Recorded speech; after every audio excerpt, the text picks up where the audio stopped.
ഭാവയാമി ഗോപാലബാലം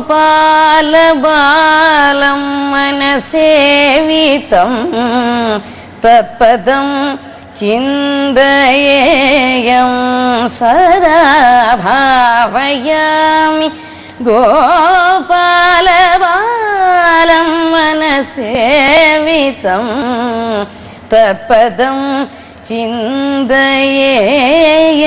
സദാ ഭാവയാമി ഗോപാലബാലം മനസേവിതം തത്പദം ചിന്തയേയം സദാ. അതിന്റെ ഒരു മിമിക്രിന്നൊന്നും വിളിക്കാൻ പറ്റില്ല. ആസ് ആൻ ആർട്ടിസ്റ്റ് വിജയലക്ഷ്മിയെ പറ്റിയിട്ട് ശ്രീറാം സാറിന് എന്താ പറയാനുള്ളത്? എനിക്ക് പറയാൻ വാക്കുകളില്ല.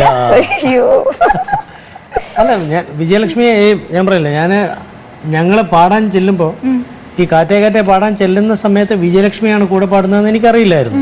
അപ്പൊ അതിനു മുമ്പ് വിജയലക്ഷ്മിയുടെ പാട്ട് കേട്ടിട്ടുണ്ട്, കച്ചേരികളൊക്കെ ഞാൻ കേട്ടിട്ടുണ്ട്. അപ്പോൾ വിജയലക്ഷ്മിയെ കുറിച്ച് പറഞ്ഞാൽ ടാലന്റിന്റെ അങ്ങേ അറ്റത്തെ പര്യായം. വളരെ പെട്ടെന്ന് പാട്ട് പഠിക്കും. ഇത് ഈ കമ്പ്യൂട്ടറോ എന്താ പറയാ, അപ്പൊ തന്നെ ബ്ലോട്ടിംഗ് പേപ്പർ എന്റെ അച്ഛനൊക്കെ പറഞ്ഞിട്ടുണ്ട്. ബ്ലോട്ടിംഗ് പേപ്പർ എന്ന് പറയും, ഒരു പാട്ട് പറഞ്ഞു കൊടുത്താൽ അപ്പൊ തന്നെ ഒപ്പിയെടുക്കും. ഈ ബ്ലോട്ടിംഗ് പേപ്പറിന്റെ സ്വഭാവം അതാണല്ലോ.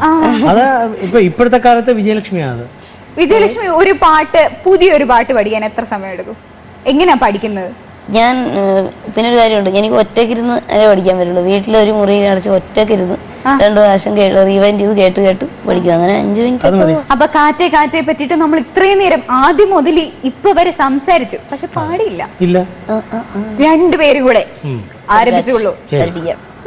കാറ്റേ കാറ്റേ നീ പൂക്കാമരത്തിൽ പാട്ടും മൂളി വന്നോ, പാട്ടും മൂളി വന്നോ, ഞാലിപ്പൂങ്കദളി വാഴ പൂക്കളിൽ ആകെ തേൻ നിറഞ്ഞോ, ആകെ തേൻ നിറഞ്ഞോ. കാറ്റ് നോറ്റ് ഈ കാണാമരത്തിന് പൂവും കായും വന്നോ, മീനത്തി വെയിലിൻ ചൂടിൽ തണുതണെ തൂവൽ വീശി നിന്നോ, തൂവൽ വീശി നിന്നോ.